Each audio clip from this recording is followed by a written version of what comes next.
If you're 60 years old and sitting on roughly $750,000, the question usually isn't whether retirement is theoretically possible. It's whether it's responsible, right? You're not worried about whether market headlines or abstract risk is going to affect you. You're worried about making a decision that you can't undo, stepping away from earned income and discovering years later that the plan couldn't absorb your retirement life. That's a rational concern, and it deserves a rational evaluation. Let's get right into it. The core misread that makes $750,000 feel inadequate.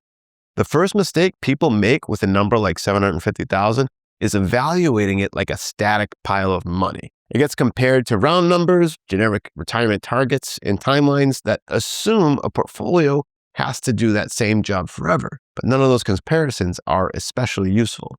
Retirement doesn't fail because a balance is too small. It fails when cash flow, timing, and pressure aren't aligned. Until a portfolio is translated into income, and that income is viewed over time, the balance itself doesn't actually say very much.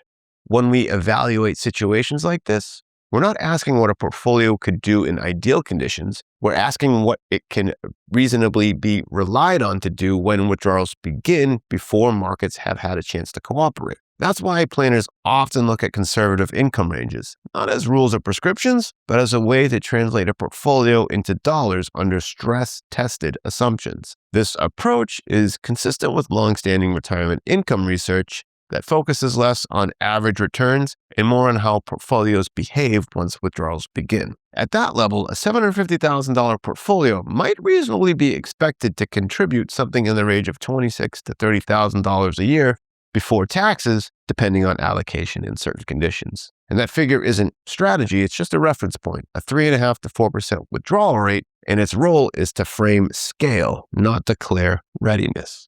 So if retirement meant living permanently on $26,000 to $30,000 portfolio income, your concerns would be justified. But that assumption misrepresents the role the portfolio usually plays for someone retiring around age 60. For most households, this phase is transitional, not static or permanent. Early on, the portfolio carries a disproportionate amount of the income burden. Later, that burden is scheduled to decline as other income sources turn on. When projections ignore that, the portfolio appears to be more strained than it actually is across that full arc of retirement. Social Security typically enters the picture a few years after 60, and depending on earnings history, that can add another $18,000 to $26,000 a year in predictable income per person. And once that layer is added, the job of the portfolio changes. Instead of funding a full lifestyle indefinitely, you're bridging a gap with it. You're doing more work early and less work later on. And when income is viewed this way, total gross income often lands in a materially different range than the portfolio alone suggests. That doesn't make the plan automatically safe. What it does is it means that the risk is finally being evaluated in the right context. At this point, the decision hinges less on asset size and more on demand placed on income. Not because retirees forget how to manage money, but because the structure of spending changes once work disappears. The largest shifts are usually mechanical, not philosophical, right? Commuting costs fade, work-driven convenience spending drops off, retirement contributions stop, and in many cases, housing costs are already behind someone by this stage. Research from organizations like the Employee Benefit Research Institute has consistently shown that household spending often declines in the early years of retirement, not because people aim lower, but because the costs associated with working simply stop showing up in expenses.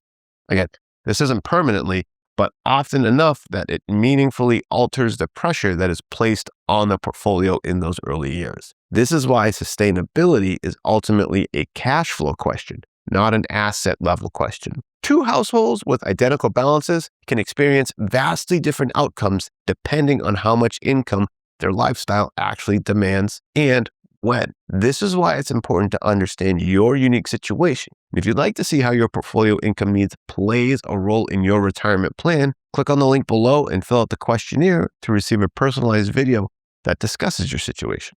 Now let's talk about why timing is the real lever. Retiring at 60 isn't primarily an investment decision, it's a sequencing decision. Early in retirement, the portfolio absorbs more pressure. Later, other income sources reduce that load, like we just discussed. The durability of the plan depends less on what markets do in any single year and more on whether income and expenses are sequenced in a way that prevents sustained strain on your portfolio. Social Security changes that income mix, and Medicare changes the expense structure, right? Individually, neither one of them really solve anything, but together, they help determine how long that portfolio can operate under maximum stress. Again, this is why two households with identical portfolios can experience very different outcomes. The difference isn't the balance, it's the timing of when income turns on and when those expenses shift. Now let's take a look at taxes as a structural variable, right?